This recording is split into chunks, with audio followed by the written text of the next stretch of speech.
Jai Hind. Welcome to our channel introvert Rudransh.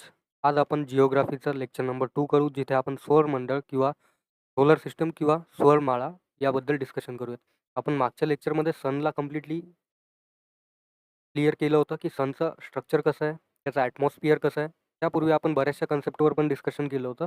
तर आता आपल्याला इनर प्लॅनेट्स किंवा टेरेस्ट्रियल प्लॅनेट्सकडे वळावं लागेल. तर आपलं जे पहिलं इनर प्लॅनेट आहे किंवा पहिलं टेरेस्ट्रियल प्लॅनेट आहे, त्याकडे जाण्यापूर्वी आपल्याला काही गोष्टी डिस्कस कराव्या लागतील. जसं आपल्याला माहीत होतं, की ॲस्ट्रॉइड बेल्ट्सच्या अलीकडे जे प्लॅनेट्स आहेत, त्यांना आपण इनर प्लॅनेट किंवा टेरेस्ट्रियल प्लॅनेट बोलतो. त्यामागे एक रिझन आहे, की यांची जी डेन्सिटी आहे किंवा यांची जी घनता आहे, ती जास्त आहे. आणि ती जास्त असण्यामागचं ऑब्व्हियस रिझन हे आहे, की हे जे प्लॅनेट्स आहे, यांचं जे कोअर आहे, ते सॉलिड आहे. जे मेजरली मेटलपासून बनलेलं आहे किंवा मग रॉकपासून बनलेलं आहे. त्यामुळे यांची घनता जास्त आहे. त्यामुळेच यांना आपण इनर प्लॅनेट किंवा टेरेस्ट्रियल प्लॅनेट बोलतो. तर पहिला जो आपला इनर प्लॅनेट असेल किंवा टेरेस्ट्रियल प्लॅनेट असेल, तो असेल मर्क्युरी. मर्क्युरीलाच आपण बुध ग्रह या नावाने ओळखतो आणि हा सनपासून 1 नंबरचा आपला प्लॅनेट आहे सिक्वेन्समध्ये. यालाच आपण स्विफ्ट प्लॅनेट या नावाने पण ओळखतो. याला मराठीमध्ये आपण बुध ग्रह बोलतो. हा क्लोजेस्ट आहे आपल्या सनच्या. म्हणजेच सनपासून 1 नंबरचा हा प्लॅनेट असल्यामुळे सर्वात जवळचा हा प्लॅनेट आहे. त्यासोबतच हा सगळ्यात छोटा प्लॅनेट आहे सोलर सिस्टमचा. आणि याचं जे ॲटमॉस्फिअर आहे, ते नाच्या बरोबर आहे. कारण काय, की याचं थिक ॲटमॉस्फिअर नाही आहे. मेजर या ठिकाणी एक्झोस्फिअर एक्झिस्ट करतो. म्हणजे ॲटमॉस्फिअरची एक थिन लेयर एक्झिस्ट करते, पण ती निग्लिजिबल आहे. कारण काय, ही जी बनली होती लेयर, ही ॲटम्स ब्लास्ट झाल्यामुळे बनली होती याच्या सरफेसवर. कशाचे? तर सोलर विंडचे. आपण सोलर विंडबद्दल लास्ट लेक्चरमध्ये डिस्कस केलं होतं. तर आपण हे समजू शकतो, की जे एक्झोस्फिअर या ठिकाणी क्रिएट झाला आहे, जी ॲटमॉस्फिअरची एक छोटी लेयर क्रिएट झाली आहे, ती बस सोलर विंडमुळे क्रिएट झाली आहे. जेव्हा सोलर विंड मर्क्युरीच्या लेयरवर किंवा सरफेसवर येऊन आदळली, तेव्हा हा एक्झोस्फिअरचा छोटासा थिन लेयर तयार झाला. पण ओव्हरऑल इथे ॲटमॉस्फिअर एक्झिस्ट करत नाही. त्यानंतर टेम्परेचरबद्दल जर डिस्कस करायचं झालं, तर ॲटमॉस्फिअर एक्झिस्ट नाही करत, त्यामुळे या ठिकाणी हीट ट्रॅप नाही होऊ शकत. हीट ट्रॅप न झाल्यामुळे मर्क्युरी किंवा मग जो बुध ग्रह आहे, त्याच्यावर डे टेम्परेचरमध्ये आणि नाईटच्या टेम्परेचरमध्ये म्हणजेच रात्रीच्या आणि दिवसाच्या टेम्परेचरमध्ये फार फरक आहे. कारण दिवसा याचं जे टेम्परेचर आहे ते 430 डिग्री सेल्सिअस इतकं जाते आणि रात्रीच्या वेळेस हेच टेम्परेचर -180 डिग्री सेल्सिअस इतकं कमी होऊन जाते. म्हणजे आपल्याला डे लाईट आणि नाईटमध्ये एका प्रकारे फारसा डिफरन्स जाणवतो. त्यालाच आपण ग्रेटेस्ट डायर्नल टेम्परेचर रेंज बोलतो. म्हणजे इथे जे टेम्परेचर व्हेरिएशन होते ते खूप जास्त रेंजमध्ये होतंय. डायर्नलला आपण दिवस आणि रात्र कन्सिडर करू शकतो. तर रात्रीच्या आणि दिवसाच्या टेम्परेचरमध्ये बुध ग्रहावर किंवा मर्क्युरीवर खूप जास्त डिफरन्स असतो टेम्परेचरमध्ये. आणि मून्सचा विचार केला किंवा उपग्रहाचा आपण विचार केला तर याचा एक पण उपग्रह नाहीये. तर इथे आपला जो बुध ग्रह आहे किंवा जो मर्क्युरी आहे, हा संपलाय. त्यानंतर जो नेक्स्ट प्लॅनेट येतो सिक्वेन्समध्ये सोलर सिस्टमच्या, तर तो आहे आपला व्हीनस. व्हीनसला ग्रीन हाऊस नाईटमेअर पण बोलतात आणि हा सोलर सिस्टमचा 2 नंबरचा ग्रह आहे. म्हणजेच पहिले बुध ग्रह येईल, त्यानंतर मर्क्युरी म्हणजेच बुध ग्रह येईल, त्यानंतर व्हीनस येईल, ज्यालाच आपण मराठीमध्ये शुक्र ग्रह बोलतो. सोबतच याची जी पोझिशन आहे ती 2 नंबरची आहे सोलर सिस्टममध्ये सननंतर. तर अर्थचा याला आपण ट्विन पण कन्सिडर करतो. म्हणजेच अर्थचा याला आपण जुळा पण बोलू शकतो. कारण याचं जे मास आणि साईज आहे, ते अर्थच्या कंपॅरिझनमध्ये जवळपास सारखं आहे. तर त्यामुळे याला आपण अर्थचा ट्विन पण बोलू शकतो. आणि याचं जे रोटेशन आहे, म्हणजेच कोणताही प्लॅनेट असला तो सनच्या भोवती फिरता-फिरता स्वतःच्या ॲक्सिसवर पण फिरत असतो. तर ॲक्सिसवर जेव्हा तो फिरतो, मेजरली जितके पण प्लॅनेट्स आहेत, ते फिरतात वेस्ट टू ईस्ट डायरेक्शनमध्ये आपल्या ॲक्सिसवर रोटेट करतात. पण जो व्हीनस आहे किंवा शुक्र ग्रह आहे, तो ईस्ट टू वेस्ट साइडमध्ये रोटेट करतो. म्हणजे अशा प्रकारे तो रोटेट करतो, ज्यालाच आपण रेट्रोग्रेड रोटेशन बोलतो. रेट्रोग्रेड रोटेशनमध्ये प्लॅनेट आपल्या ॲक्सिसवर फिरता-फिरता ईस्ट टू वेस्ट डायरेक्शनमध्ये रोटेट करत असतात. त्याच्यामुळे जर आपण एक्झाम्पलमध्ये समजून घेण्याचा ट्राय केलं, तर समजा तुम्ही व्हीनसच्या सरफेसवर उभे आहात आणि तुम्ही बघत आहात की सूर्य कसा उगवतोय. तर जो सनराईज होईल किंवा सूर्य उगवेल, तर सूर्य तुम्हाला दिसेल की पश्चिमेकडून उगवतोय किंवा वेस्ट साईडकडून उगवतोय आणि तो मावळतोय किंवा सेट होतोय ईस्ट साईडमध्ये. तर जी कहावत आपण रेग्युलर डेमध्ये यूज करतो, की पश्चिम से सूरज उग गया, त्या टाईपमध्ये तर वेस्ट साईडनी या ठिकाणी सनराईज होतो आणि ईस्ट साईडमध्ये सनसेट होतो. हा का जाणवतो आपल्याला? कारण रेट्रोग्रेड रोटेशन होते व्हीनस या प्लॅनेटचं किंवा शुक्र या ग्रहाचं. आणि महत्त्वाची अजून एक गोष्ट आहे, की व्हीनसवर किंवा शुक्र ग्रहावर तिचा जो एक दिवस आहे, तो एका वर्षापेक्षा छोटा आहे.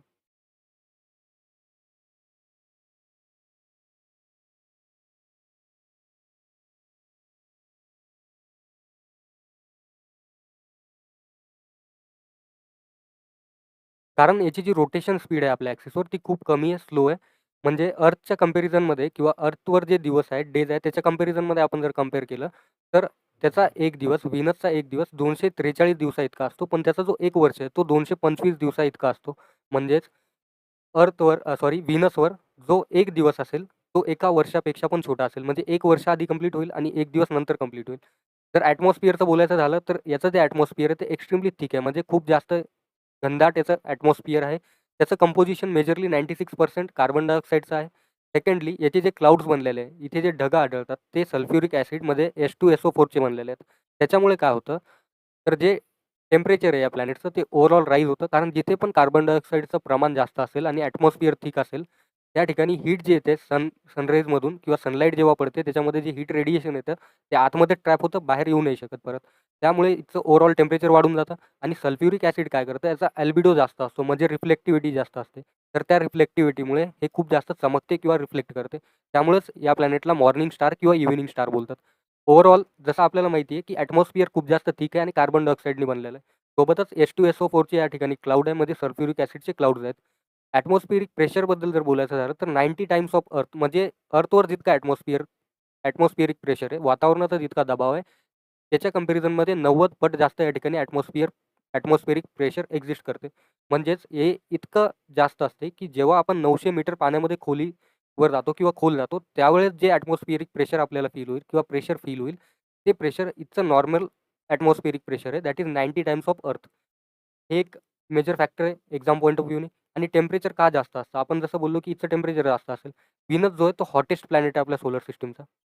याचं जे टेम्परेचर आहे ते जवळपास अप्रॉक्सिमेटली 475 डिग्री सेल्सिअस इतकं जाते. कारण काय आहे, की इथचं जे लेयर आहे, ॲटमॉस्फिअरचं लेयर आहे, त्याच्यामध्ये कार्बन डायऑक्साईडचं प्रमाण खूप जास्त आहे. जवळपास 96% कार्बन डायऑक्साईड ॲटमॉस्फिअरमध्ये आहे. तर त्यामुळे होतं काय, की जो सनलाईट येतो, तो ग्रीन हाऊस इफेक्टमुळे बाहेर नाही जाऊ शकत. जी हीट आतमध्ये येते ती बाहेर नाही जाऊ शकत, ते ट्रॅप होते. सोलर रेडिएशन ट्रॅप झाल्यामुळे ओव्हरऑल इथचं जे टेम्परेचर आहे ते वाढते, कारण ते एस्केप नाही करू शकत बाहेर ॲटमॉस्फिअरमध्ये परत. यालाच आपण मॉर्निंग स्टार पण बोलतो आणि इव्हनिंग स्टार पण बोलतो. जसं आपण डिस्कस केलं, की सल्फ्युरिक ॲसिड किंवा H2SO4चे क्लाउड्स आहेत आणि याचं अल्बिडो म्हणजेच रिफ्लेक्टिव्हिटी जास्त आहे. त्यामुळेच हा खूप जास्त चमकतो. त्यामुळेच आपण याला मॉर्निंग स्टार किंवा इव्हनिंग स्टार या नावाने ओळखतो. धिस वॉज व्हीनस किंवा शुक्र. त्यानंतर येतो अर्थ, आपला प्लॅनेट पृथ्वी. तो 3 नंबरवर आहे सोलर सिस्टममध्ये. यालाच आपण ब्लू मार्बल या नावाने पण ओळखतो. हा 3rd प्लॅनेट आहे सोलर सिस्टममध्ये सनपासून. हा जो प्लॅनेट येतो तो गोल्डीलॉक झोनमध्ये येतो, म्हणजेच हॅबिटेबल झोनमध्ये येतो.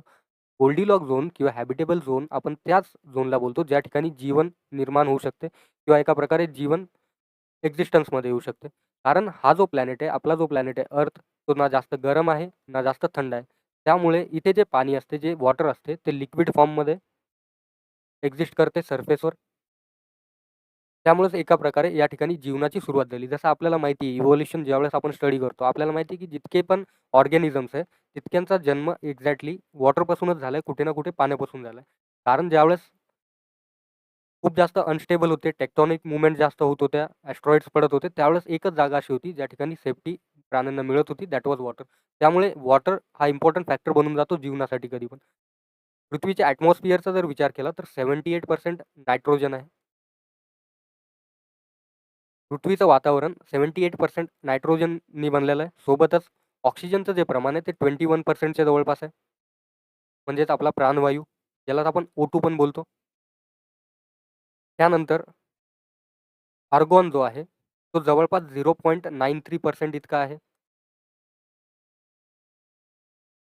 त्यानंतर जो वायू येतो किंवा गॅस येते, दॅट इज कार्बन डायऑक्साईड, ज्याचं प्रमाण 0.04% इतकं आहे. त्यासोबतच इतर काही वायू येतात, जसं की neon, helium, methane, krypton, hydrogen किंवा ओझोन किंवा झिनॉन. याचं जे प्रमाण आहे ते अप्रॉक्सिमेटली 0.01% इतकं आहे.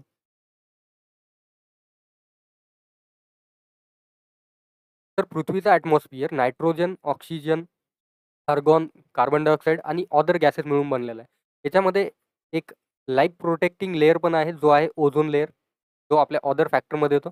जो एका प्रकारे सोलर रेडिएशनपासून आपल्याला वाचवतो आणि मॅग्नेटिक फील्ड पण एक्झिस्ट करते अर्थची. मॅग्नेटिक फील्ड कशी तयार होते, कोणत्या कारणामुळे तयार होते, कोणत्या फोर्सेसमुळे तयार होते, त्याच्यासाठी अर्थवर एक स्पेशल लेक्चर आहे, जे याच्यानंतर येईल. म्हणजे हा लेक्चर ज्यावेळेस अपलोड होईल, त्यानंतर ते अपलोड होऊन जाईल. ज्यामध्ये आपण कंप्लीटली अर्थबद्दलच डिस्कस करू, की अर्थचं रोटेशन कसं होतं, रिव्होल्यूशन कसं होतं, त्याच्यावर कोणकोणते फोर्सेस ॲक्ट करतात, मॅग्नेटिक फील्ड कशी तयार झाली, ओझोन लेयरचं इम्पॉर्टन्स काय, त्या सगळ्या गोष्टी आपण तिथे डिस्कस करू.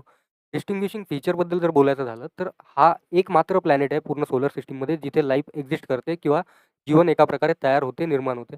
आणि इथचे जे प्लेट्स आहे, त्या ॲक्टिव्ह आहेत, म्हणजेच ॲक्टिव्ह प्लेट टेक्टॉनिक्स या ठिकाणी एक्झिस्ट करते. याच्यासाठी पण आपण ज्यावेळेस अर्थक्वेक बघू किंवा व्हॉल्कॅनो बघू, व्हॉल्कॅनिझम बघू, त्यामध्ये आपण पूर्णपणे डिस्कस करू, की प्लेट टेक्टॉनिक्सच्या मूव्हमेंटमुळे कोणकोणते लँडफॉर्म्स तयार होतात, सबडक्शन बाउंड्री काय असते, किंवा मग कन्व्हर्जंट बाउंड्री काय असते, सी फ्लोर स्प्रेडिंग थेअरी काय, त्या सगळं याचा पार्ट आहे, म्हणजे प्लेट टेक्टॉनिक्सचा पार्ट आहे. त्याच्यासाठी वेगळं लेक्चर आहे.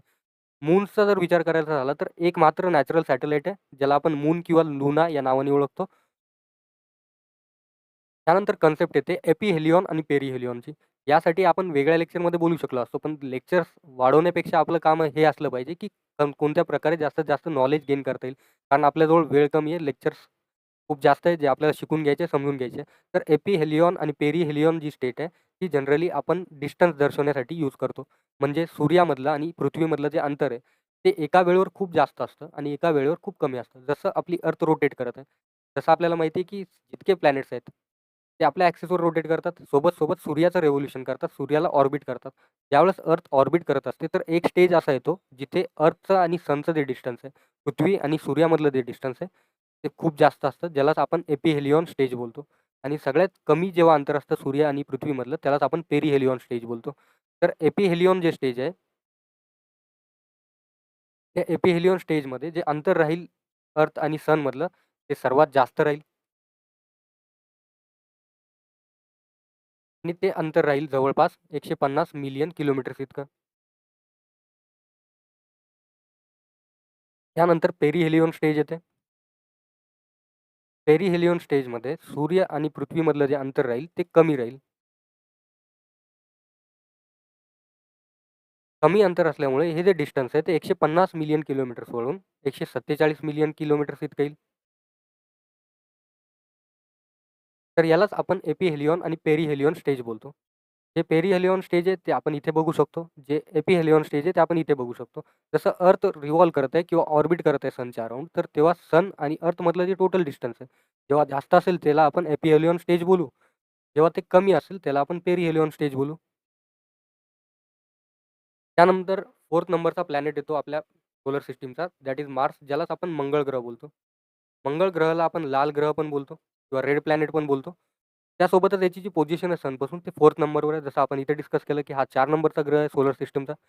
याला आपण रेड प्लॅनेट का बोलतो किंवा हा लाल रंगाचा का दिसतो? मेजर रिझन आहे, की याचं जे सरफेस आहे, त्यावर आयर्न ऑक्साईडची लेयर आहे, ज्यालाच आपण रस्ट बोलतो. त्यामुळे याचा जो रंग आहे तो लाल आढळतो. याचं जे ॲटमॉस्फिअर आहे ते खूप जास्त थिन आहे. एकदम पतलं ॲटमॉस्फिअर आहे. मोस्टली CO2 95% याचं कंपोझिशन आहे. म्हणजे ते ॲटमॉस्फिअर आहे ते खूप जास्त थिन किंवा विरळ आहे. त्यासोबतच जे ॲटमॉस्फिअरचे कंपोनंट्स आहे त्याच्यामध्ये 95% CO2 गॅस आहे. सोबतच हा जो प्लॅनेट आहे तो जास्त हीट ट्रॅप नाही करू शकत. त्याच्यामुळेच याला आपण फ्रीझिंग डेझर्ट या नावाने पण ओळखतो. म्हणजेच एका प्रकारचं डेझर्ट, ज्या ठिकाणी थंडी जास्त आहे. म्हणजेच फ्रीझिंग डेझर्ट. आता बरेचसे स्टुडंट्स असे असतील जे बोलतील, की भाऊ इथे तर कार्बन डायऑक्साईड आहे. कार्बन डायऑक्साईड आहे म्हटल्यावर इथे ग्रीन हाऊस इफेक्ट दिसला पाहिजे. पण कार्बन डायऑक्साईड असून पूर्ण ग्रीन हाऊस इफेक्टमध्ये येत नाही. रिझन काय, की इथे जे ॲटमॉस्फिअरचं लेयर आहे ते खूप जास्त थिन आहे. थिन लेयर असल्यामुळे आणि तिथे जर 100% पण CO2 असतं, तर कार्बन डायऑक्साईड असूनही तिथे ग्रीन हाऊस इफेक्ट दिसणार नाही किंवा हीट ट्रॅप होणार नाही. कारण लेयरच थिन आहे, खूप जास्त थिन आहे. निग्लिजिबल अमाउंटमध्ये. त्यामुळे इथे ग्रीन हाऊस इफेक्ट दिसणार नाही. त्याच्यामुळे त्याला फ्रीझिंग डेझर्ट बोलतात. कारण इथचं जे टेम्परेचर आहे खूप जास्त कमी आहे. त्याचे काही जिओलॉजिकल फीचर्स पण आहेत, जे बऱ्याचशा एक्झाममध्ये रिपीट झालेले आहे. जसं की ऑलिम्पस मोन्स आणि वेल्स मेरिन्स. ऑलिम्पस मोन्स जो आहे, तो खूप मोठा पर्वत आहे किंवा एका प्रकारे हा लार्जेस्ट व्हॉल्केनो आहे. ज्या ठिकाणी याला आपण लार्जेस्ट माउंटेन कन्सिडर करू शकतो सोलर सिस्टमचा. कारण याची जी हाईट आहे, ती जवळपास 3 पट आहे आपल्या माउंट एव्हरेस्टच्या. इतका मोठा हा पर्वत आहे, जो मार्स किंवा मंगळ ग्रहावर एक्झिस्ट करतो. तो लार्जेस्ट व्हॉल्केनो आणि लार्जेस्ट माउंटेन म्हणून कन्सिडर केला जातो आपल्या सोलर सिस्टमचा. ज्याची हाईट आपल्या माउंट एव्हरेस्टच्या 3 पट आहे. जसं आपल्याला ओव्हरऑल रफली अप्रॉक्सिमेटली माहिती आहे, की 8,000 समथिंग किलोमीटर्स इतका लांब आपला माउंट एव्हरेस्ट आहे. तर याच्या 3 पट इतकी हाईट ऑलिम्पस माउंटची आहे. त्यानंतर येते वेल्स मरीन्स.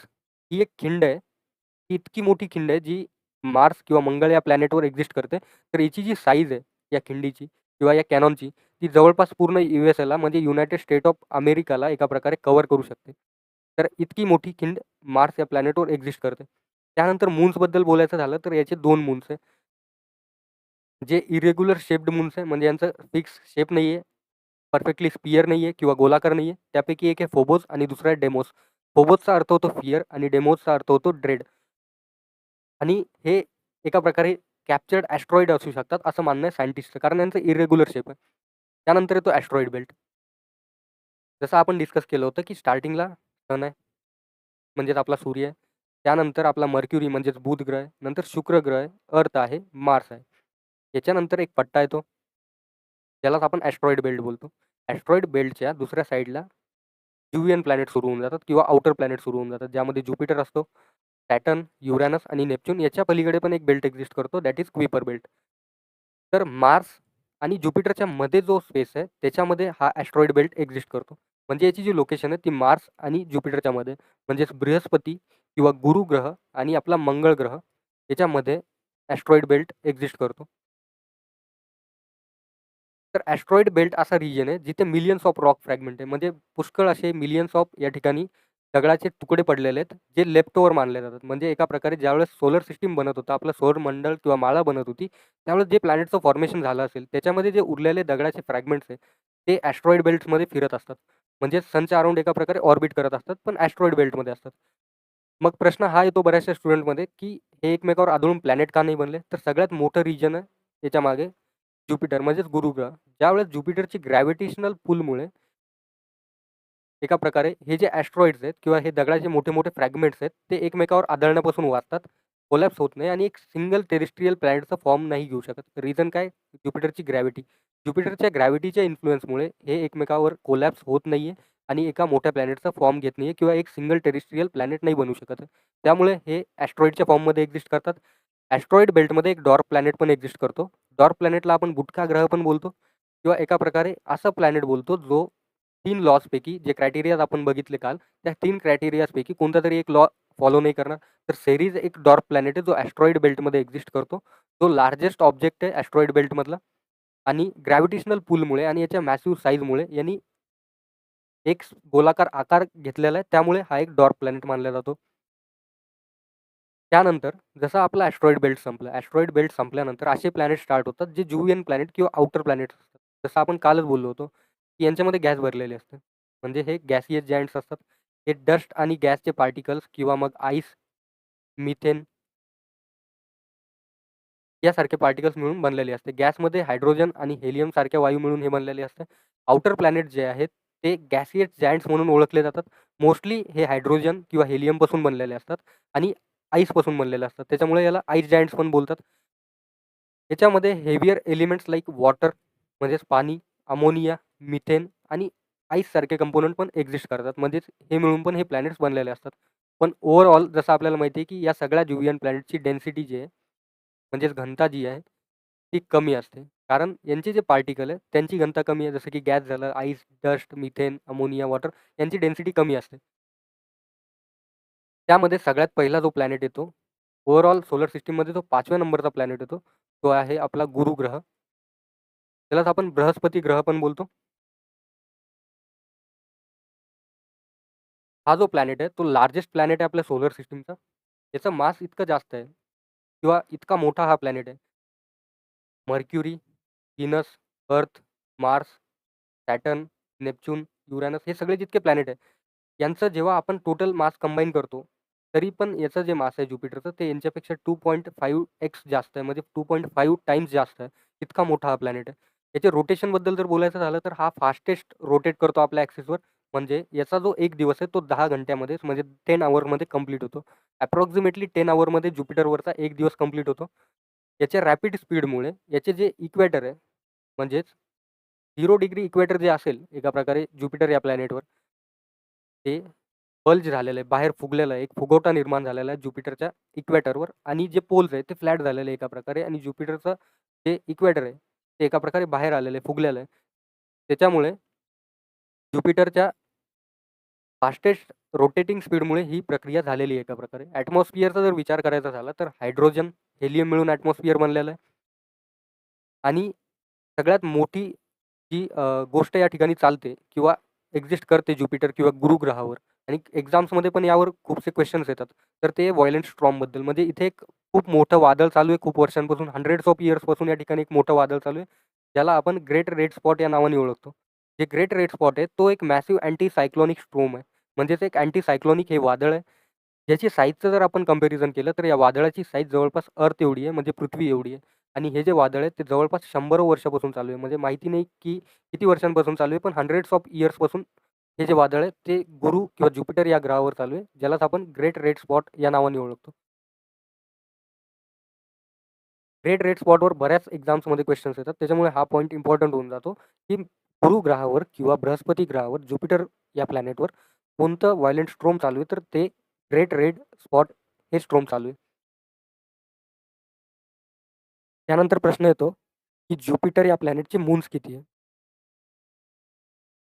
जसं आपण कालच बोललो होतो, की मून्सबद्दल जर बोलायचं झालं, तर जुलियन प्लॅनेट्सचे मून जास्त असतात. म्हणजेच त्या व्यक्तीमध्ये अहंकार किंवा गॅस किंवा शो ऑफ जास्त भरलेला असतो. त्याला दिखावा करायचा असतो. त्याच्या अराउंड लोकं जास्त असतात. यावरून आपण ती गोष्ट एका प्रकारे लक्षात ठेवू शकतो. तर गुरु ग्रहामध्ये जवळपास 90 मून्स आहे. म्हणजे याचे 90 उपग्रह आहेत. यापैकी 4 सगळ्यात लार्जेस्ट जे आहेत, त्यांना आपण गॅलिलियन मून्स या नावाने ओळखतो. तर या 4 उपग्रहांना गॅलिलियन मून्स नाव का दिले होते? कारण याची जी डिस्कव्हरी आहे ती गॅलिलिओनी केली होती 1610 मध्ये. त्यापैकी पहिला जो उपग्रह आहे तो लू आहे. नंतर युरोपा, गॅनामेड आणि कलिस्टो.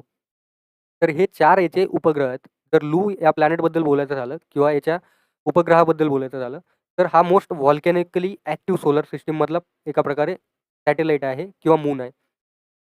म्हणजेच व्हॉल्कॅनिक ॲक्टिव्हिटीज जर पूर्ण सोलर सिस्टममध्ये कुठे सगळ्यात जास्त होत असेल, तर ते लू या मूनवर होतं, जो मून ज्युपिटरचा मून आहे.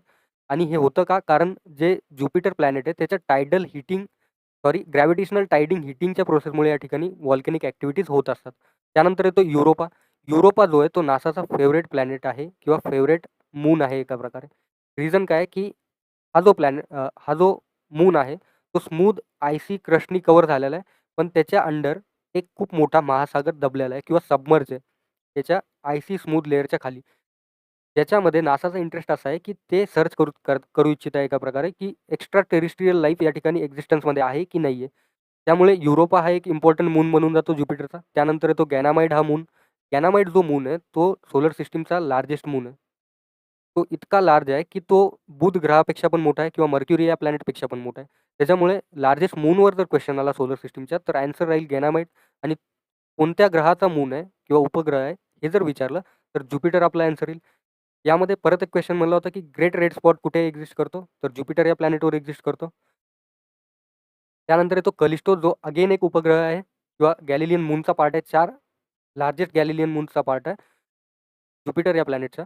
तर तो आहे कलिस्टो, जो हेवीली क्रेटेड आहे. म्हणजेच या ठिकाणी खूप सारे खड्डे आहेत, जसे आपल्या चंद्रावर आहे. आणि हा खूप जुना किंवा एन्शियंट एक उपग्रह आहे. त्यानंतरचा जो प्लॅनेट येतो, तो 6 नंबरचा प्लॅनेट आहे आपल्या सोलर सिस्टममधला, जो आहे सॅटर्न, म्हणजेच शनी ग्रह.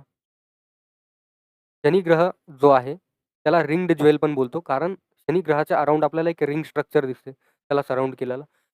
जवळपास जितके पण ज्युलियन प्लॅनेट आहे किंवा आउटर प्लॅनेट आहे, त्यांच्यामध्ये जे रिंग स्ट्रक्चर आहे ते एक्झिस्ट करतं. पण जे सॅटर्न आहे किंवा जो शनी ग्रह आहे, त्या शनी ग्रहाचं जे रिंग स्ट्रक्चर आहे ते सगळ्यात जास्त प्रॉमिनंट आहे किंवा व्हिजिबल आहे किंवा खूप चांगल्या प्रकारे ते दिसून येतं. हा सेकंड लार्जेस्ट प्लॅनेट आहे आपल्या सोलर सिस्टमचा साईजनुसार. आणि 6 नंबरचा हा प्लॅनेट आहे सिक्वेन्शियली. डेन्सिटीचा विचार करायचा झाला, तर हा सगळ्यात लोवेस्ट डेन्सिटी असलेला प्लॅनेट आहे पूर्ण सोलर सिस्टमचा. म्हणजे याची डेन्सिटी किंवा घनता इतकी कमी आहे, की पाण्याच्या घनतेपेक्षा पण हा कमी घनता असणारा प्लॅनेट आहे. याला आपण या गोष्टीने समजू शकतो, जसं एक बाथटब आहे आपल्याकडे खूप मोठा. त्याच्यामध्ये वॉटर पाणी भरलेलं आहे आपण. त्या पाण्यामध्ये ज्यावेळेस आपण सॅटर्न या ग्रहाला ठेवू किंवा शनी या ग्रहाला ठेवू, तर तो त्या पाण्यावर पण तरंगेल, इतकी याची घनता कमी आहे. रिझन काय, की याची जी डेन्सिटी आहे ती वॉटरच्या डेन्सिटीपेक्षा पण कमी डेन्सिटी आहे. म्हणजेच वॉटरची जी रेग्युलर डेन्सिटी आपल्याला माहिती आहे, की 0.687 ग्राम पर क्युबिक सेंटीमीटर. याच्यापेक्षा पण याची डेन्सिटी एका प्रकारे कमी आहे सॅटर्नची. त्याच्यामुळे हा सगळ्यात लोवेस्टली डेन्स प्लॅनेट आपण कन्सिडर करू सोलर सिस्टमचा. याच्या अराउंड जे रिंग स्ट्रक्चर आपण बघतो, जुलियन प्लॅनेट्सला आपण जसं बोललो, की जुलियन प्लॅनेट जितके आहेत, आउटर प्लॅनेट जितके आहेत, त्यामध्ये सॅटर्नचे सगळ्यात जास्त स्पेक्टॅक्युलर रिंग स्ट्रक्चर आपल्याला दिसतो.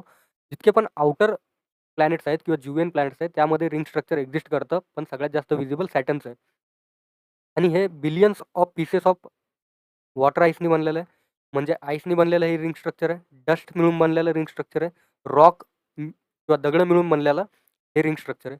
आणि जे आईसचे पार्टिकल आहे किंवा रॉक्सचे पार्टिकल आहे, याची साईज एका वाळूच्या कणापासून तर एका पर्वता इतकी किंवा माउंटेन इतकी मोठी असू शकते. म्हणजेच रिंग स्ट्रक्चरमध्ये साईजनी पण बरेचसे ऑब्जेक्ट व्हॅरी करतात. मून्सचा विचार करायचा झाला तर अगेन आउटर प्लॅनेट जास्त मून्स, गॅस भरलेला प्लॅनेट. तर 140 मून्स आहे याचे. त्यापैकी टायटन हा एक इम्पॉर्टंट मून आहे आणि दुसरा आहे एन्सेलेडस. तर टायटन जो आहे तो सेकंड लार्जेस्ट मून आहे सोलर सिस्टमचा. 1 नंबरचा जो मून आहे तो गॅनामाइड आहे, आपल्याला माहिती आहे तो ज्युपिटरचा मून आहे. त्यानंतर टायटन जो उपग्रह आहे तो सेकंड लार्जेस्ट सोलर सिस्टमचा उपग्रह आहे. आणि हा जो उपग्रह आहे याच्यावर एका प्रकारे सगळ्यात जास्त डेन्स ॲटमॉस्फिअर आहे. ते मोस्टली नायट्रोजन मिळून बनलेलं आहे. म्हणजे नायट्रोजन गॅसनी बनलेलं ॲटमॉस्फिअर आहे टायटन या उपग्रहाचा. जो सॅटर्न या प्लॅनेटचा उपग्रह आहे. त्याच्यावर तलाव म्हणजेच लेक, नदी म्हणजेच रिव्हर आणि पाऊस सारख्या गोष्टी एक्झिस्ट करतात. पण या ठिकाणी ज्या वस्तू बनलेल्या आहेत त्या मिथेन आणि इथेन मिळून बनलेल्या आहेत. पाण्याने नाही बनलेल्या. म्हणजे जे लेक्स आहेत ते इथेन आणि मिथेनचे, जे रिव्हर्स आहेत त्या पण इथेन आणि मिथेन मिळून बनलेले आहे. आणि जे इथे रेन होते ते पण इथेन आणि मिथेन मिळून होते. तर टायटन हा एक इम्पॉर्टंट उपग्रह आहे सॅटर्नचा. त्यानंतर येतो एन्सेलेडस. तो आयसी मून म्हणून ओळखला जातो. तो स्पेसमध्ये एका प्रकारे गीझर म्हणजेच फवारे फेकतो पाण्याचे. हा काय इंडिकेट करतं हे फवारे किंवा गीझर? अर्थवर पण जेव्हा आपण गीझर्सबद्दल बोलतो किंवा फवाऱ्यांबद्दल बोलतो, तेव्हा ग्राउंड वॉटरबद्दल बोलतो, की त्याच्या खाली काहीतरी पाण्याचा स्रोत असेल, वॉटरचा स्रोत असेल. तसंच सिमिलर वेमध्ये एन्सेलेडस जो उपग्रह आहे, त्याच्या खाली पण सबमर्ज ओशन असण्याची संभावना आहे. म्हणजेच महासागर असण्याची. त्यानंतर 7 नंबरचा आपला प्लॅनेट येतो युरॅनस. युरॅनस या प्लॅनेटलाच आपण अरुण ग्रह किंवा प्रजापती ग्रह या नावाने ओळखतो. याला टिल्टेड आईस जायंट पण बोलतो. तर टिल्टेड आईस जायंट बोलण्यामागचा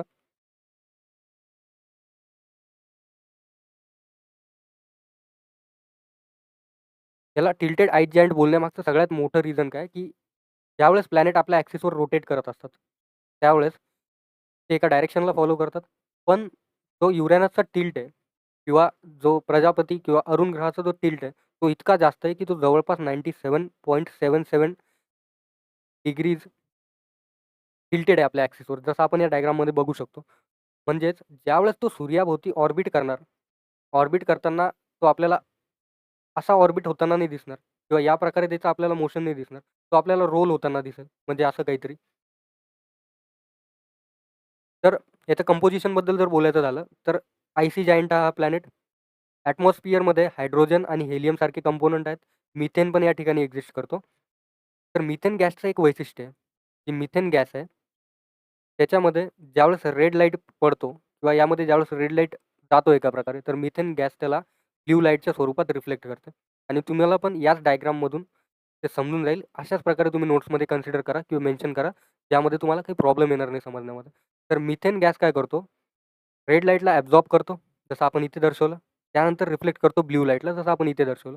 त्याच्यामुळे युरॅनसचा जो कलर आहे, तो साइन ब्लू कलर या स्वरूपात दिसतो. रोटेशन आणि टिल्टबद्दल जर बोलायचं झालं, तर युरॅनस जो प्लॅनेट आहे, जसं आपण आता बघितलं डायग्राममध्ये, की 97.77 डिग्री टिल्टेड आहे आपल्या ॲक्सिसवर. लिटरली तो रोल केल्यासारखा अपिअर होतो, ज्यावेळेस तो सनच्या अराउंड फिरत असतो किंवा ऑर्बिट करत असतो. म्हणजे या प्रकारे ते रोल झाल्यासारखं आपल्याला दिसतो, कारण खूप जास्त टिल्ट आहे. 97.77 डिग्री हा आपल्या ॲक्सिसवर टिल्ट झालेला आहे. त्यासोबतच सायंटिस्टचं असं मानणं आहे, की हा टिल्ट होण्यामागे, इतका जास्त ॲक्सियल टिल्ट होण्यामागे एक रिझन आहे, की अर्थच्या साइजचा एखादा प्रोटो प्लॅनेट येऊन प्लॅनेट फॉर्मेशनच्या वेळेस याला येऊन टकरावला असेल किंवा ठोकला असेल एका प्रकारे, त्यामुळे हे ॲक्सियल टिल्ट झालं असेल. रोटेशनच्या डायरेक्शनबद्दल जर बोललो, तर व्हीनसबद्दल आपण बोललो स्टार्टिंगला, की तो ईस्ट टू वेस्ट डायरेक्शनमध्ये रोटेट करतो आपल्या ॲक्सिसवर. सिमिलर वेमध्ये हा पण जो प्लॅनेट आहे, तो ईस्ट टू वेस्ट डायरेक्शनमध्ये आपल्या ॲक्सिसवर रोटेट करतो. जसं या डायग्राममध्ये पण आपल्याला दिसत आहे. आणि तो ज्यावेळेस सनच्या अराउंड रिव्हॉल्व करतो किंवा ऑर्बिट करतो, त्यावेळेस तो रोल झाल्यासारखा अपीअर होतो. म्हणजे अपसाइड डाऊन आपल्याला असं रोलिंग टाइप इफेक्ट त्या ठिकाणी जाणवतो. टेम्परेचरबद्दल बोलायचं झालं, तर हा कोल्डेस्ट प्लॅनेट आहे सोलर सिस्टमचा. ज्याचं टेम्परेचर जवळपास 224 डिग्री सेल्सिअस इतकं पोहोचते.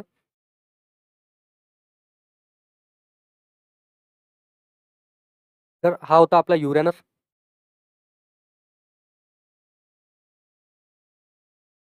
त्यानंतर येतो नेपच्यून. जो लास्ट प्लॅनेट आहे आपल्या सोलर सिस्टमचा, जो 8 नंबरचा प्लॅनेट आहे आपल्या सोलर सिस्टमचा. यालाच आपण वरुण ग्रह या नावाने पण ओळखतो. वरुण जसं आपल्याला माहिती आहे, की विंडला रिप्रेझेंट करणारे देवता आहे. त्यामुळे आपण याला वरुण ग्रह बोलतो. याला विंडी ब्लू प्लॅनेट पण बोलतात. कारण याचा कलर ब्लू आहे आणि याच्यावर जी विंड स्पीड आहे, ती जवळपास 2100 किलोमीटर प्रति घंटे इतकी स्पीडने ते पळते किंवा चालते या ठिकाणी हवा. त्यामुळे त्याला विंडी ब्लू प्लॅनेट बोललेलं आहे. हा 8th आणि फार्देस्ट प्लॅनेट आहे सोलर सिस्टमचा, जो आतापर्यंत आपण रिकॉग्नाइज केला किंवा त्याची डिस्कव्हरी झाली. त्याचा जो कलर आहे तो सिमिलरली युरेनस सारखाच आहे. ॲटमॉस्फिअर मिथेनपासून बनलेला आहे, जो डीप ब्लू कलर याला देतो. इथे पण आपल्याला तीच गोष्ट अप्लाय करायची, की मिथेन जो आहे, तो रेड लाईटला ॲब्झॉर्ब करतो आणि ब्लू लाईट इमिट करतो. त्यामुळेच एका प्रकारे याला ब्लू कलर मिळतो किंवा प्राप्त होतो. वेदरबद्दल जर बोलायचं झालं किंवा ॲटमॉस्फिअरबद्दल जर बोलायचं झालं, तर नेपच्यूनवर सगळ्यात फास्ट स्पीडमध्ये विंड चालते, पूर्ण सोलर सिस्टममध्ये. जसं आपल्याला माहिती आहे, की याची जी स्पीड आहे, ती 2100 किलोमीटर प्रति घंटा इतकी पोहोचू शकते विंड स्पीड. सुपरसॉनिक स्पीड याला आपण कन्सिडर करू, जी आहे 2100 किलोमीटर प्रति घंटा.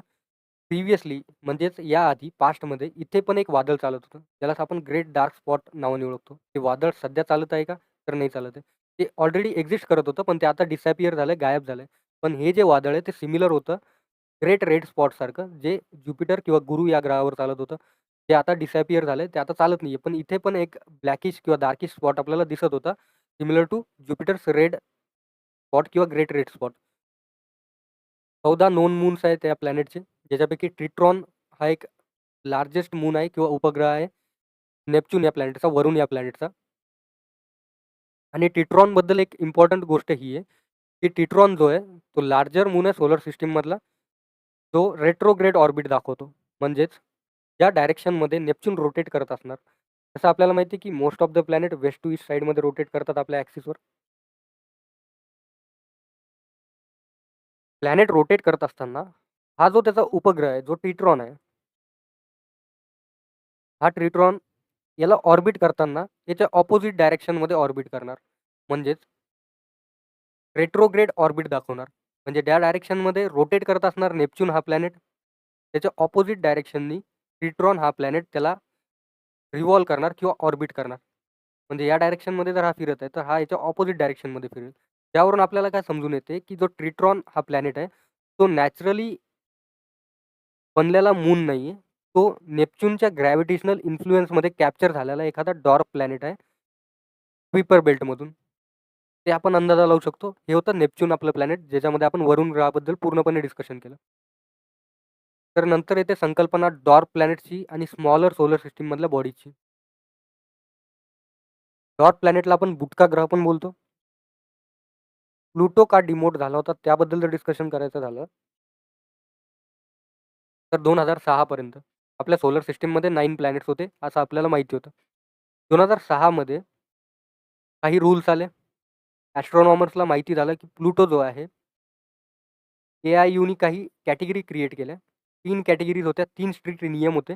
त्यापैकी एक नियम असा होता, जो प्लुटो फॉलो नाही करू शकला. तर 2006 पर्यंत प्लुटो 9th प्लॅनेट कन्सिडर केलं जात होतं.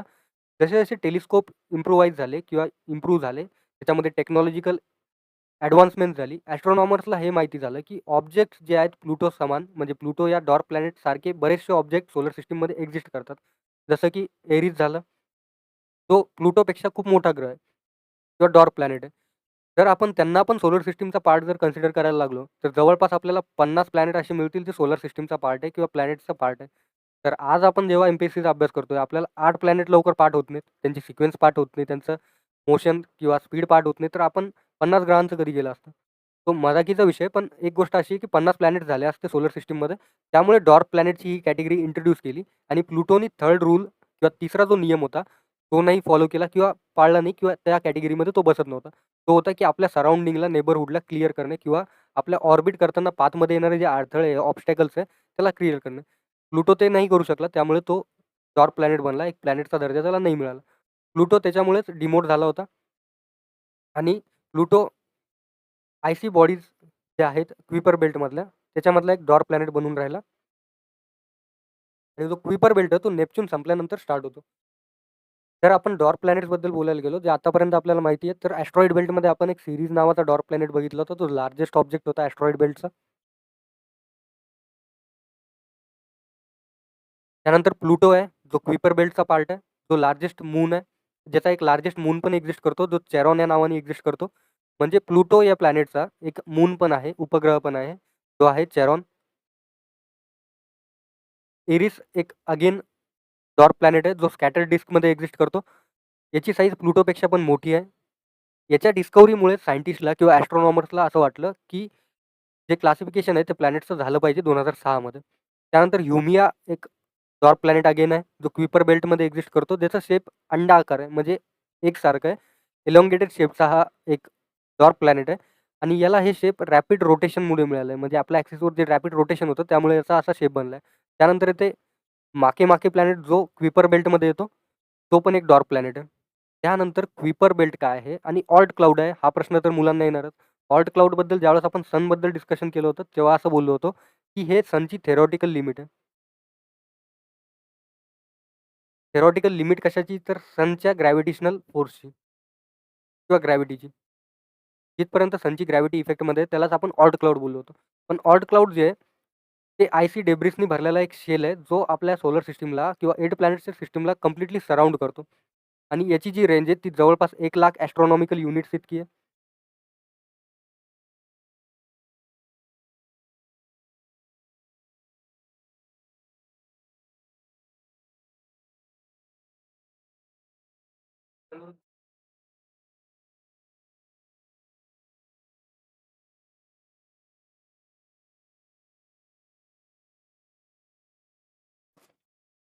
जे क्विपर बेल्ट आहे, ते काय आहे, तर ते एक डोनट शेप रिंग आहे, जी नेपच्यून संपल्यानंतर जवळपास 30 ते 50 ॲस्ट्रॉनॉमिकल युनिट्स इतक्या डिस्टन्सवर एक्झिस्ट करते.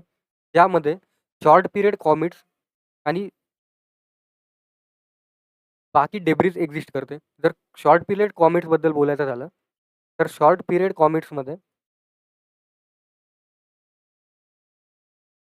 असे कॉमेट्स येतात, ज्यांची लाईफ जी आहे किंवा ऑर्बिट करण्याची जी कालावधी आहे, ती 200 वर्षापेक्षा कमी आहे. म्हणजे लेस दॅन 200 इयर्सपेक्षा कमी आहे. म्हणजे असा कॉमेट जो एक ऑर्बिट कंप्लीट करण्यामागे, एक सूर्याभोवती चक्कर कंप्लीट करण्यामागे जवळपास 200 वर्षापेक्षा कमीचा वेळ लावतो. ते क्विपर बेल्टमध्ये एक्झिस्ट करतात आणि ऑल्ट क्लाउडमध्ये लाँग पिरियड कॉमेट्स एक्झिस्ट करतात, ज्यांची ऑर्बिट करण्याची जी क्षमता आहे, ती 200 वर्षापेक्षा जास्त असेल. 200 इयर्सपेक्षा जास्तचा तो वेळ लागतील सूर्याभोवती एक चक्कर किंवा ऑर्बिट कंप्लीट करण्यामागे. त्यानंतर संकल्पना येते, की ॲस्ट्रॉइड काय, कॉमेट्स काय, मेटेओराइड काय, मिटिओरॉर काय आणि मेटेओराइड काय. जे ॲस्ट्रॉइड्स आहेत, ते एका प्रकारे एअरलेस रिमेनंट्स असतात किंवा रॉकचे मोठे-मोठे फ्रॅगमेंट्स असतात, जे सोलर सिस्टमचे क्रिएशनच्या वेळी उरलेले असतील, जे ॲस्ट्रॉइड बेल्टमध्ये एक्झिस्ट करतात. त्यानंतर येते कॉमेट काय. कॉमेटला आपण डर्टी स्नोबॉल या नावाने पण ओळखतो. त्याचं कंपोजिशन मेजरली आईस, डस्ट आणि रॉकी मटेरियलनी बनलेलं असतं आणि याची एक टेल पण एक्झिस्ट करते. जेव्हा ते सनला अप्रोच करते, तिथे ज्यावेळेस ते सनच्या जवळून पास होते, त्यावेळेस सब्लिमेशन नावाची प्रक्रिया होते किंवा सब्लिमेंट होते. जो आईस पार्टिकल असते ते सब्लिमेंट होते. जसं आपण कापुराच्या केसमध्ये बघतो, ज्यावेळेस आपण सायन्स स्टडी करत होतो, त्यावेळेस तुम्हाला सब्लिमेशनची प्रक्रिया चांगल्या प्रकारे माहीत असेल. तर सनच्या हीटमुळे जो आईस आहे तो सब्लिमेट होतो, डायरेक्टली गॅसमध्ये कन्व्हर्ट होतो. त्यामुळे एक ग्लोईंग इफेक्ट मिळतो. टेल लाइक स्ट्रक्चर तयार होतं, ज्याला आपण कॉमा बोलतो आणि सोलार विंडमुळे जी गॅस आहे किंवा जी डस्ट आहे, ती आउटवर्ड डायरेक्शनमध्ये मूव्ह करते. त्यालाच आपण टेल बोलतो. आणि एक महत्त्वाची गोष्ट ही आहे कॉमेटबद्दल, ज्यावेळेस ती सनच्या डायरेक्शनमध्ये पण जात असेल किंवा सनपासून लांब पण जात असेल, तरी त्याची जी टेल आहे, कॉमेटची टेल आहे, ती सनच्या ऑपोझिट डायरेक्शनमध्येच राहणार. म्हणजे याची डायरेक्शन सनकडे पण असली किंवा सनच्या विरुद्ध दिशेने जरी असली ट्रॅव्हलची, तरी पण याची जी टेल आहे ती सनच्या ऑपोझिट डायरेक्शनने राहणार एनी टाईम. हे कॉमेटचा रूल आहे. त्यानंतर येतात की मेटेओरॉइड काय? तर मेटेओरॉइड ॲस्ट्रॉइडचे छोटे-छोटे तुकडे आहे. त्यालाच आपण मेटेओरॉइड बोलतो, जे स्पेसमध्ये ट्रॅव्हल करत असतात. नंतर येते की मिटिओर काय? तर मिटिओर जो आहे, तो ज्यावेळेस हा मिटिओरॉइड जो स्पेसमध्ये फिरतोय, तो अर्थच्या ॲटमॉस्फिअरमध्ये एंटर करतो. अर्थच्या ॲटमॉस्फिअरमध्ये एंटर केल्यामुळे, फ्रिक्शनमुळे तो जळायला स्टार्ट होतो किंवा बर्निंग इफेक्ट देतो, बर्न व्हायला स्टार्ट होतो आणि लाईट यामधून किंवा प्रकाश एका प्रकारे बाहेर पडतो. ज्यालाच आपण तुटता तारा किंवा शूटिंग स्टार बोलतो. तर तो मिटिओर असतो, ज्याला आपण तुटता तारा बोलतो. त्यानंतर येतो मेटिओरॉइड. आणि जो मिटिओर आहे तो ॲटमॉस्फिअरमध्येच कम्प्लिटली बर्न झालेला असतो. पण जेव्हा हा मिटिओर बर्न न होता अर्थच्या सरफेसवर ग्राउंडवर हिट करतो, तेव्हा आपण त्याला मिटिओराइड बोलतो. तर हे होतं ॲस्ट्रॉइड, कॉमेट, मिटिओराइड, मिटिओर आणि मिटिओराइड. त्यानंतर साईजनुसार जर आपण प्लॅनेटबद्दल बोलायचं झालं, तर ज्युपिटर किंवा गुरु ग्रह जो आहे, तो सगळ्यात लार्जेस्ट प्लॅनेट आहे सोलर सिस्टमचा. त्याचे जवळपास 95 मून्स एक्झिस्ट करतात. तो लार्जेस्ट प्लॅनेट आहे आपल्या सोलर सिस्टमचा. आणि ज्युपिटर या प्लॅनेटवर ग्रेट रेड स्पॉट नावाचा एक व्हायलंट वादळ चालू आहे शंभरो वर्षापासून. तर हा एक इम्पॉर्टंट आहे. गॅनामाइट जो आहे तो लार्जेस्ट मून आहे ज्युपिटरचा आणि ओव्हरऑल सोलर सिस्टमचा. त्यानंतर तो 2 नंबरचा प्लॅनेट साईजनुसार तो आहे सॅटर्नमध्ये शनी, ज्याचे 146 प्लस मून्स आहे. त्याच्या विजिबल रिंग्स आहेत. त्याची डेन्सिटी पाण्यापेक्षा पण कमी आहे. टायटन जो आहे तो थिक ॲटमॉस्फिअरवाला याचा मून आहे किंवा उपग्रह आहे. त्यानंतर 3 नंबरच्या साईजनुसार युरॅनस येते. त्याचे 27 उपग्रह आहेत. त्याची जी ॲक्सिस आहे ती जवळपास 97.77 डिग्री टिल्टेड आहे किंवा 98 डिग्री टिल्टेड आहे. हा रेट्रोग्रेड रोटेशन दाखवतो. म्हणजे हा जो प्लॅनेट आहे तो आपल्या ॲक्सिसवर ईस्ट टू वेस्ट साईडमध्ये रोटेट करणार. मिथेन गॅसनी हा बनलेला आहे. त्यामुळे ब्ल्यू ग्रीन कलर याला एक मिळतो. कारण मिथेन गॅस आपल्याला माहिती आहे की रेड कलर ॲब्झॉर्ब करतो आणि ब्ल्यू कलर इमिट करतो. नेपच्यून 4 नंबरचा सगळ्यात मोठा ग्रह आहे, जो 14 उपग्रहासोबत येतो. याच्यावर फास्टेस्ट विंड चालते. ट्रिट्रॉन याचा एक लार्जेस्ट मून आहे, जो रेट्रोग्रेड ऑर्बिट दाखवतो. म्हणजे नेपच्यून जो आहे आपल्या ॲक्सिसवर ज्या डायरेक्शनमध्ये रोटेट करत असेल त्याच्या ऑपोजिट डायरेक्शनमध्ये हा त्याचा ऑर्बिट करतो किंवा चक्कर लावतो. त्यानंतर अर्थ जो आहे 5th लार्जेस्ट प्लॅनेट आहे सोलर सिस्टमचा. तो टेरेस्ट्रियल प्लॅनेट आहे किंवा इनर प्लॅनेट आहे. हा एकमात्र असा प्लॅनेट आहे जो लिक्विड वॉटर त्याच्या सरफेसवर होल्ड करतो आणि लाईफ या ठिकाणी एक्झिस्टन्समध्ये आहे. त्यानंतर व्हीनस येतो, जो 6वा लार्जेस्ट प्लॅनेट आहे, ज्याचे 0 मून्स आहे. आपल्या अर्थचा एक मून आहे, ज्याला आपण लुना किंवा मून नावाने ओळखतो. व्हीनस 6 नंबरचा सगळ्यात मोठा प्लॅनेट आहे, ज्याचे 0 उपग्रह आहेत. हॉटेस्ट प्लॅनेट आहे आपल्या सोलर सिस्टमचा, कारण इथे ग्रीन हाऊस इफेक्ट काम करते, कारण थिक लेअर आहे ॲटमॉस्फिअरचा आणि CO2 गॅस या ठिकाणी आहे. रेट्रोग्रेड रोटेशन हा दाखवतो, म्हणजे ईस्ट टू वेस्ट डायरेक्शनमध्ये हा रोटेशन करतो. मार्स जो आहे तो 7वा सगळ्यात मोठा प्लॅनेट आहे, ज्याचे 2 उपग्रह आहेत. ते आहे फोबोस आणि डेमोस. हा लाल रंगाचा अपीयर होतो कारण याच्यावर आयर्न ऑक्साईडची एक लेअर आहे, म्हणजे रशची एक लेअर आहे. ऑलंपस मून्स नावाचा एक सगळ्यात मोठा पर्वत पूर्ण सोलर सिस्टमचा या ठिकाणी एक्झिस्ट करतो. मर्क्युरी जो आहे तो सगळ्यात छोटा ग्रह आहे किंवा लास्ट 8 नंबरचा सगळ्यात छोटा ग्रह आहे. त्याचे 0 उपग्रह आहेत. याच्यावर सगळ्यात जास्त डायर्नल टेम्परेचर रेंज आपल्याला दिसते, म्हणजे दिवसाच्या आणि रात्रीच्या टेम्परेचरमध्ये अंतर जे आपण बघितलं होतं की 430 डिग्री सेल्सिअस इतकं याचं दिवसाचं टेम्परेचर राहील आणि नाईटचं टेम्परेचर हे जवळपास -180 डिग्री सेल्सिअस इतकं राहील. याच्यावर ॲटमॉस्फिअर एक्झिस्ट करत नाही. करत जरी असलं तर एक छोटासा एक्झोस्फिअरचा लेअर आहे, जो सोलर विंडमुळे फॉर्म झालेला आहे. त्यानंतर येते की प्लॅनेट्सच्या रोटेशनबद्दल एक इम्पॉर्टंट नोट. जितके पण प्लॅनेट्स आहेत, जसं की आपला मर्क्युरी आहे, त्यानंतर अर्थ आहे, मार्स आहे, ज्युपिटर आहे, सॅटर्न आहे आणि नेपच्यून आहे. हे जितके पण प्लॅनेट आहे, हे सगळे वेस्ट टू ईस्ट डायरेक्शनमध्ये रोटेट करतात आपल्या ॲक्सिसवर. वेस्ट टू ईस्ट डायरेक्शनमध्ये हे रोटेट करत असतात. म्हणजेच त्यांची जी रोटेशन आहे ती अँटी क्लॉकवाईज होत असते. म्हणजेच हे जे प्लॅनेट रोटेट करणार आपल्या ॲक्सिसवर, ते घड्याळाच्या विरुद्ध दिशेने रोटेट करणार. त्यालाच आपण नॉर्मल रोटेशन बोलतो. आणि जे व्हीनस आहे आणि युरॅनस आहे, हे जे 2 प्लॅनेट आहे ते रेट्रोग्रेड रोटेशन दाखवतात. ज्यालाच आपण ईस्ट टू वेस्ट रोटेशन बोलतो. म्हणजे ह्या प्लॅनेटचं रोटेशन क्लॉकवाईज होते. तर हे मेजर डिफरन्स आहे त्यांच्या रोटेशनमध्ये. तर जितके प्लॅनेट आपण इथे बघत आहोत ते सगळे वेस्ट टू ईस्ट डायरेक्शनमध्ये रोटेट करतात, अँटी क्लॉकवाईज डायरेक्शनमध्ये रोटेट करतात. आणि व्हीनस आणि युरॅनस जे 2 प्लॅनेट आहेत ते ईस्ट टू वेस्ट डायरेक्शनमध्ये रोटेट करतात किंवा क्लॉकवाईज डायरेक्शनमध्ये रोटेट करतात. हे एक्सेप्शन आहे, याच्यावर क्वेश्चन येऊ शकतो.